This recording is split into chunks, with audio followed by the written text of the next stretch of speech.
मनीष के माँ बाप अक्सर उसे गांव बुलाते रहते थे, पर मनीष को गांव में बिल्कुल अच्छा नहीं लगता था। एक दिन जब मनीष हमेशा की तरह वहां बैठा चाय पी रहा था, तो तभी वहां एक लड़की आती है। उसने पुराने फटे कपड़े पहने होते हैं, पर शक्ल से वो बड़ी ही खूबसूरत होती है। मनीष तो उसको एक बार देखता है तो देखता ही रह जाता है। उस लड़की के हाथ में ढेर सारे फूल होते हैं और वो मनीष के पास आकर बोलती है, फूल ले लो बाबूजी, देखो कितने सुंदर और ताजे फूल हैं। फूल? नहीं नहीं, मैं फूल का क्या करूँगा? अरे ले लो बाबूजी, अपनी बीवी को दे देना, वो बहुत खुश हो जाएंगी। मनीष उस फूल वाली की बात सुनकर हंस पड़ता है और फूल वाली से बोलता है, मेरी तो अभी शादी भी नहीं हुई। ओह ऐसा है क्या? कोई नहीं, फिर ये फूल उसे दे देना जिससे आप शादी करना चाहते हो, देखना वो कितनी खुश हो जाएंगी। अरे पर मेरी जिंदगी में तो कोई लड़की है ही नहीं, तो कैसे दूंगा? ओहो, ये तो बड़े दुख की बात है कि आप जैसे सुंदर लड़के की जिंदगी में कोई लड़की ही नहीं है। चलो एक काम करो, ये एक फूल आप मेरी तरफ से रख लो। फूल वाली मनीष के हाथ में एक फूल पकड़ाकर वहाँ से चली जाती है। आगे जाकर वो फूल वाली एक चुड़ैल में बदल जाती है। आखिरकार मुझे एक शिकार मिल ही गया, आप कोई नहीं बचा पाएगा तुझे मेरे जादुई फूल के काले जादू से। चुड़ैल जोर जोर से हंसने लगती है और अचानक गायब हो जाती है। दूसरी तरफ मनीष हाथ में फूल लिए बस उन्हें देखता ही रहता है। फिर जब वो उन फूलों से ध्यान हटाता है और फूल वाली को देखता है, तब तक फूल वाली वहाँ से जा भी चुकी होती है। फिर मनीष फूल की तरफ देखता है और मुस्कुराने लगता है। बड़ी ही पागल लड़की थी जो मुफ्त में मुझे ये फूल देकर चली गई। खैर जो भी थी, बड़ी अच्छी और साफ दिल की थी। मनीष उस फूल को सूंघता हुआ घर आ जाता है। घर आकर वो उस फूल को एक फूलदान में लगा देता है। उसके बाद वो हाथ मुंह धोकर खाना खाने बैठ जाता है।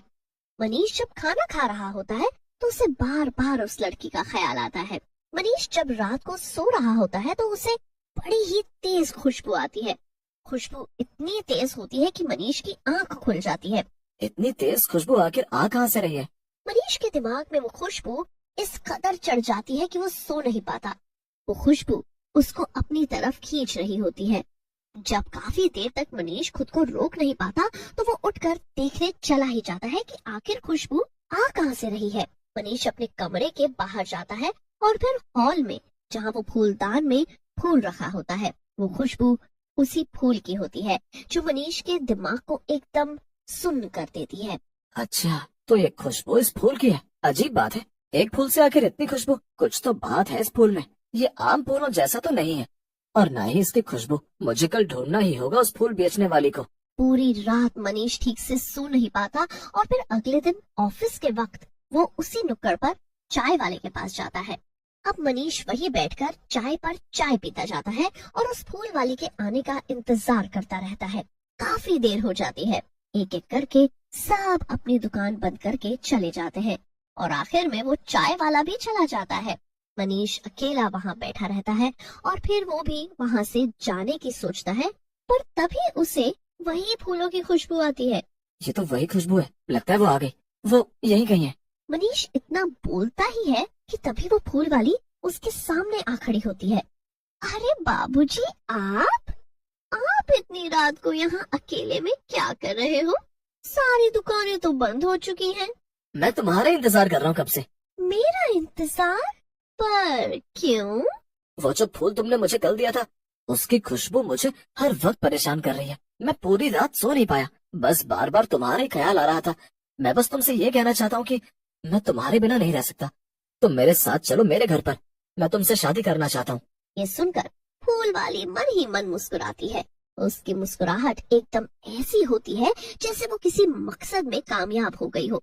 वो बिना कुछ कहे मनीष के साथ उसके घर चल देती है और उससे शादी कर लेती है। मनीष के दिमाग में उस फूल की खुशबू हर वक्त ऐसे चढ़ी रहती है कि उसे उस चुड़ैल फूल बेचने वाली के अलावा उन दोनों की शादी के बारे में किसी को पता नहीं होता और दोनों को साथ रहते करीब महीना हो जाता है। मनीष का दिमाग फूल वाली पूरी तरह अपने कब्जे में करके रखती है। एक दिन जब मनीष हमेशा की तरह ऑफिस जाता है तो उसके जाते ही फूल वाली चुड़ैल बन जाती है। आज अमावस है, आज मुझे अपना काम पूरा करना होगा। बस शाम तक का वक्त है मेरे पास, सब तैयारी करनी होगी मुझे। बस फिर फूल बेचने वाली चुड़ैल पूरे घर को फूलों से भर देती है। पूरे घर के कोने कोने में फूल ही फूल होते हैं और उनकी खुशबू से पूरा घर महक रहा होता है। घर के बीचों बीच फूल बेचने वाली चुड़ैल सिंदूर से एक चक्र बनाकर रखती है, जिसके ऊपर उसने कुछ मोमबत्ती जला रखी होती है। रात हो गई है, मनीष आ ही रहा होगा।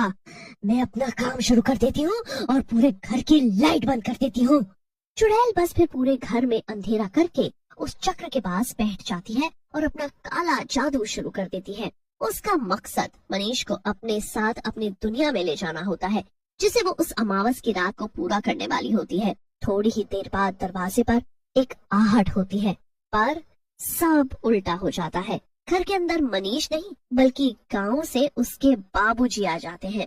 घर के अंदर घुसते ही चारों तरफ फूल और वो हल्की सी रोशनी देखकर बड़े हैरान हो जाते हैं, पर वो कुछ और सोचे उससे पहले ही चुड़ैल उनको मनीष समझकर अपने साथ अपनी दुनिया में ले जाती है।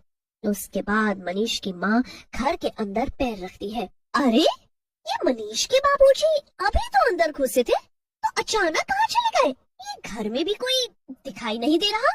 माँ पूरे घर में मनीष के बाबूजी को ढूंढ ही रही होती है कि पीछे से मनीष घर में आता है। फूल बेचने वाली चुड़ैल के गायब होते ही मनीष के ऊपर चढ़ा जादू भी खत्म हो जाता है और एकदम होश आता है। माँ, आप यहाँ अचानक कैसे? मैं यहाँ कैसे? तू बता कि तेरी हिम्मत कैसे हो गई बिना हमको बताए शादी करने की? कल हमने फोन किया तो तेरी बीवी ने फोन उठाया था, तभी हम आज ही आ गए। काफी देर मनीष सोचता है और फिर उसे सब याद आ जाता है। शादी? हाँ, शादी। वो फूल बेचने वाली, मैंने तो उससे शादी कर ली थी। मैंने ऐसे कैसे शादी कर ली उससे? अरे, ये सब तो क्या बोले जा रहा है? मुझे तो कुछ समझ नहीं आ रहा। और ऊपर से तेरे बाबूजी भी घर में नहीं है। मनीष पूरे घर में ढूंढता है, ना बाबूजी मिलते हैं और ना फूल बेचने वाली, दोनों ही घर में नहीं होते। मनीष फिर पूरी कहानी माँ को सुनाता है। उसकी माँ समझ जाती है कि आखिर क्या गड़बड़ है।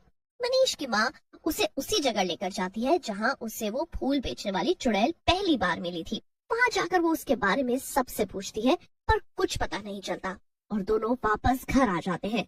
दूसरी तरफ चुड़ैल अपने साथ मनीष की जगह एक बुढ़े आदमी को देख चौंक जाती है। अरे, ये क्या? तुम कौन हो? मनीष कहाँ है? चुड़ैल को अपने सामने देख मनीष के बाबूजी भी चक्कर खा जाते हैं। चुड़ैल जल्दी से उस बुढ़े को घर में वापस लेकर जाती है। चुड़ैल को देख मनीष और उसकी माँ के होश उड़ जाते हैं और चुड़ैल के साथ मनीष के बाबूजी को देखकर भी। तुम्हारी जगह तुम्हारे बाबूजी घर में घुस आए और मैं उनको अपने साथ ले आई। अब मैं जैसा बोलूं वैसा ही करना होगा तुम सबको। इतना कहकर चुड़ैल आगे बढ़ती है और मनीष का हाथ पकड़ते ही वो वहाँ से गायब हो जाती है। गायब होते ही चुड़ैल वापस अपनी दुनिया में आ जाती है।